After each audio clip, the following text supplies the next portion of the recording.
topic of Christian nationalism is back in the news, and it's partly because of Marjorie Taylor Greene, and it's partly because of something that I said.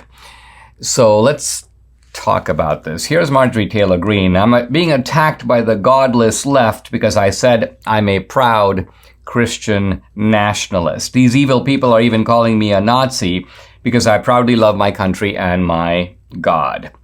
Now, here's Marjorie Taylor Greene doing something that conservatives and Republicans do not often do. The left comes up with a phrase, Christian nationalism, and they start using it as an insult, as a slur. And typically, Republicans run away from the phrase, oh, we're not that, no, no, no. But Marjorie Taylor Greene pulled a fast one on them by basically saying, Christian nationalism, well, yeah, that sounds pretty good. I'm a Christian, I'm a nationalist, so I guess I'm putting the two together, I'm a Christian nationalist. Now, the left, of course, yes, the moment that she used that phrase, started saying, she's a Nazi, she's a Nazi.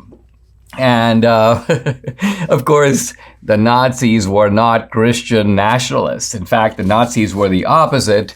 They were godless nationalists.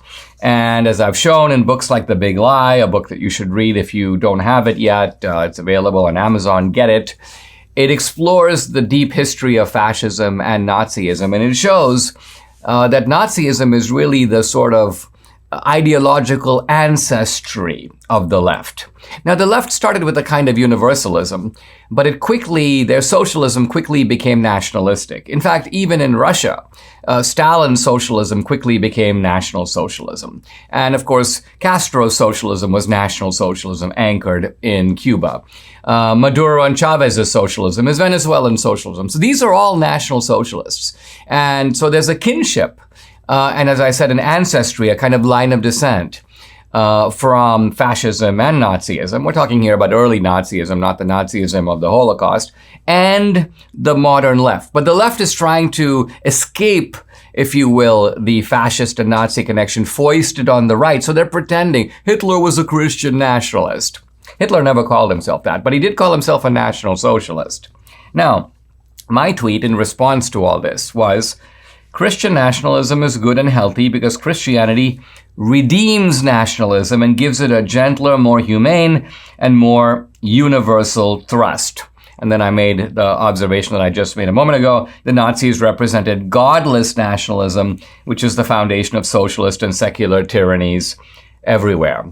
But let me clarify the first part of what I say here. Why is Christian nationalism good and healthy? Because Christianity, in its core, is not nationalistic. Christ didn't come to save America, and Christ didn't even come to save Israel. Christ came to save humanity, all of us. And the idea of Christian brotherhood transcends nationalism. We're not just brothers and sisters with people who are our fellow Americans. No, on the contrary, there's a kind of community of believers worldwide that does not pay any attention not only to race or to gender, but also to nationality.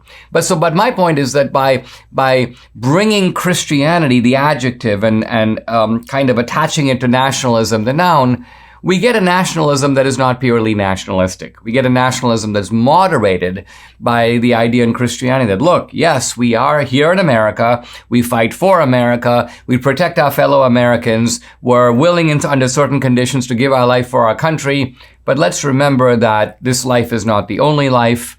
And let's remember also that there is a world out there, and God made us equal.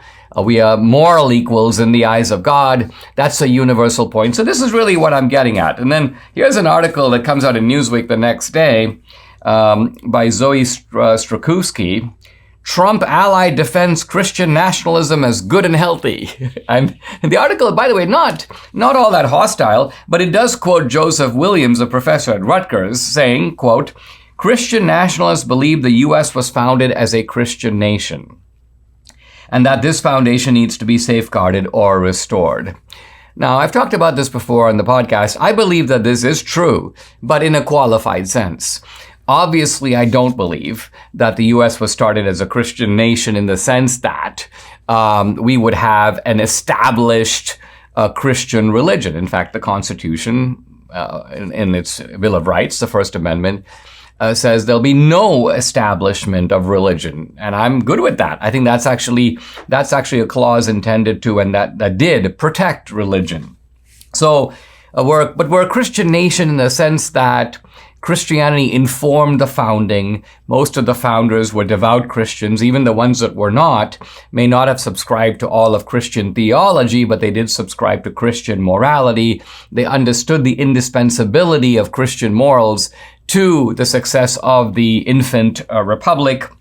And so I think what's going on here, and it's a tactical move by Marjorie Taylor Greene and by me. The left thinks Christian nationalism is some kind of big insult. We're supposed to run away from the term because they invoke it as a slur. And my point is why? They've never given us a good reason. Now, I watched the show that Rachel Maddow did, at least some of it, where she basically makes a case against Christian nationalism. And she keeps talking about some guy named, I think it was, what was it, honey? L.K. Smith? Some guy no one's ever heard of. So, and she keeps going, L.K. Smith said. And so here's my tweet, which kind of summarizes the Rachel Maddow show. Rachel Maddow's case against Christian nationalism is that there was a guy no one's ever heard of in the 1940s who said he was a Christian nationalist, and it turned out he was also a racist and an anti-Semite. And so, according to Rachel Maddow, no one today can use the term because that makes you just like the guy that no one's ever heard of. QED. Explain the QED. QED means the point has now been demonstrated.